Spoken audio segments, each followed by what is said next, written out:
రాష్ట్రంలో కూటమి ప్రభుత్వ పతనం ప్రారంభమైంది.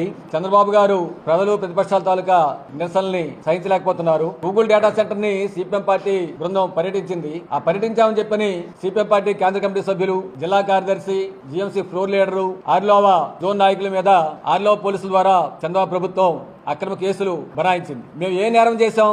అదాని మనుషుల మీద దాడి చేశామా, లేకపోతే ఆస్తుల ధ్వంసం చేశామా? సింహాచలం కొండ మీద గూగుల్ డేటా సెంటర్ పేరుతో విధ్వంసం జరుగుతూ ఉంది. వేల చెట్లు నరికేస్తున్నారు, జలవనరుల్ని ధ్వంసం చేస్తున్నారు. దీనివల్ల ఆర్లోవా చిన్నగదిలి ప్రాంతాల్లోని ప్రజలు నీటి సమస్య ఎదుర్కొంటారు. డేటా సెంటర్ వల్ల వేడి విపరీతంగా పెరిగి ప్రజలు ఇబ్బంది పడతారని చెప్పని మా దృష్టికి వచ్చిన మీదట బాధ్యతగా రాజకీయ పార్టీగా, ప్రజల పక్షాన్ని నిలిచే రాజకీయ పార్టీగా మేము పర్యటన చేశాం. అది మా బాధ్యత. ఆ బాధ్యతను మేము నిర్వర్తించాం. పర్యటన చేస్తే కేసులు పెడేస్తారని పర్యటన చేయకూడదా? ప్రజల సమస్యలు తెలుసుకోకూడదా? ప్రజల గురించి వినిపించకూడదా? మరి ఏ చంద్రబాబు గారు 3 ఏళ్ల క్రితం ప్రతిపక్షంలో ఉండేటప్పుడు ఆయన ప్రజాస్వామ్యం కోసం, ప్రజాస్వామ్య హక్కుల కోసం, నిర్బంధం కోసం గొప్ప గొప్ప మాటలు మాట్లాడారు. అంటే ప్రతిపక్షంలో ఉండేటప్పుడు మీకు ప్రజాస్వామ్యం కావాలి, ప్రజల హక్కులు కావాలి. మీరు అధికారం చేపడితే వీటి కాలు రాస్తారు, నిర్బంధం ప్రయోగిస్తారు. ఇదేనా మీ ప్రజాస్వామ్యం అని చెప్పని చంద్రబాబు గారిని సిపిఐ పార్టీ మీద ప్రశ్నిస్తున్నాం. ఒక విషయం చంద్రబాబు గారు గమనంలో పెట్టుకోవాలి. ప్రజల మీద, ప్రజా ఉద్యమాల మీద నిర్బంధం ప్రయోగించినటువంటి ఏ ప్రభుత్వం బతికి బట్టకట్టలేదు. మీరు రాజకీయంగా చాలా సీరియస్ చెప్తారు, మీకు కూడా విషయం అర్థమై ఉంటుంది. కాబట్టి సిపిఎం పార్టీ నాయకుల మీద పెట్టినటువంటి